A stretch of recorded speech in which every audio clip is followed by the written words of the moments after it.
This next story is pretty unreal. An NBC medical contributor, and I'm talking about like some just talking head. This guy's an actual doctor.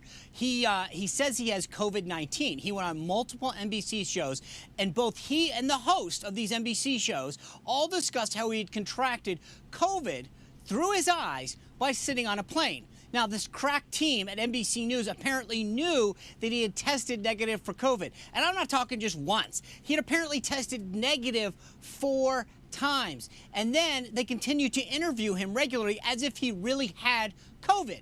This guy, Dr. Joseph Fair, has now admitted that he did test negative for COVID, but he also tested negative for the antibodies, meaning he's never had it. He tweeted this: "My undiagnosed suspected COVID illness from nearly 2 months ago remains an undiagnosed mystery as a recent antibody test was negative. I had a myriad of COVID symptoms, was hospitalized in a COVID ward, and treated for COVID-related morbidities, despite testing negative by nasal swab."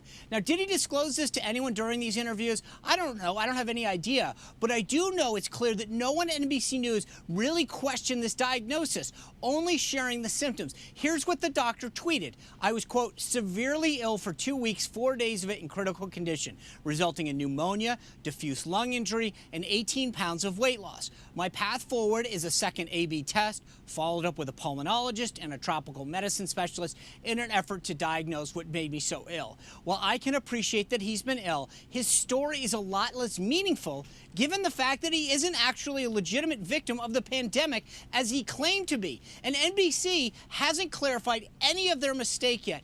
And why not? That's why I want to bring in former CNN anchor and brand journalist Heidi Collins. Heidi, welcome back to the show. Thank you, Sean. Thanks, Lindsay.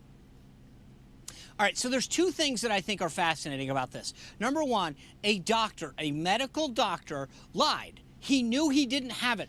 I don't care how many symptoms you have. There's a test, and if you don't have it, you don't have it. And so for him to go on claiming to be a victim of the pandemic, of coronavirus, is a falsehood. Second, all of these hosts, Chuck Todd, Craig Melvin, Hoda Kotb, all perpetuated the myth and talked about this. And they undermined things like flying on an airplane because they assumed that he got it from there because they didn't do their job. And so the thing that I think is fascinating, I want you to first comment on, is while he's tweeted a couple times, as I just noticed, NBC News and Chuck Todd and all those other people have said nothing. The story's still up. We contacted NBC News. We reached out to Chuck Todd. Nothing.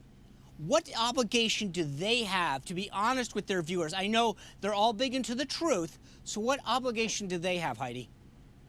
Oh, Lord. I mean, the hypocrisy is just absolutely undeniable. Never let facts get in the way of a good story, right? I mean, isn't that what journalism is all about?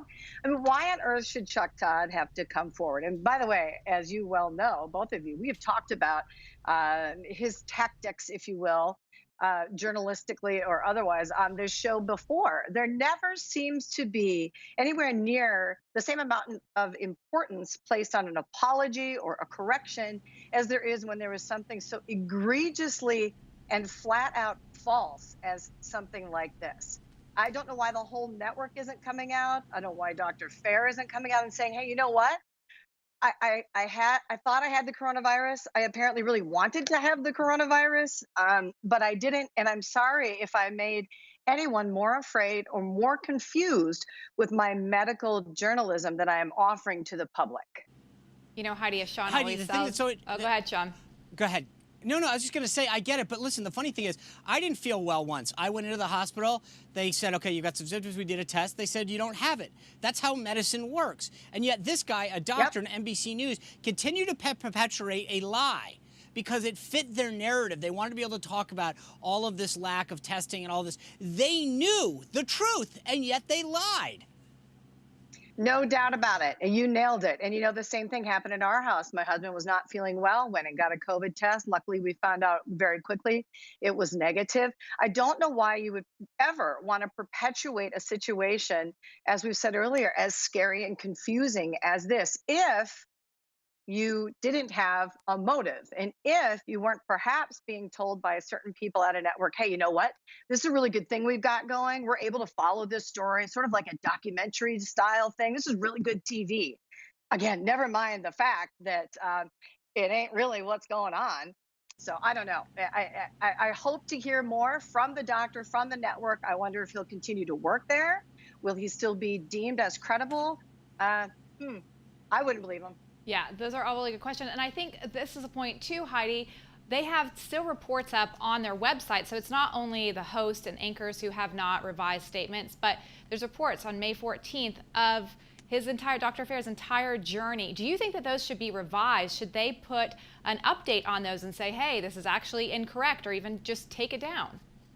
Absolutely. And we know how easy that is to do, right, Lindsay? I mean, especially in this digital age of news where things are changing within seconds of breaking news or otherwise. Absolutely. They should be taken down. And if at least there should be a line or two right at the top that says, by the way, this is completely false, or don't read this, or something. I mean, it's very simple. Maybe they're spending too much time on covering like really good news, like the stock market, perhaps.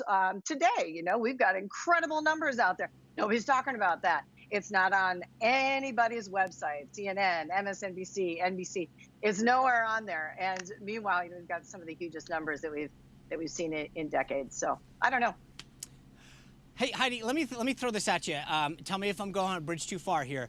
But back a little while ago, I think it was a year plus now, NBC News had their chief medical person, Dr. Nancy Schneiderman. They fired her for sort of misbehaving when she may or may not have had I think she had a disease or something.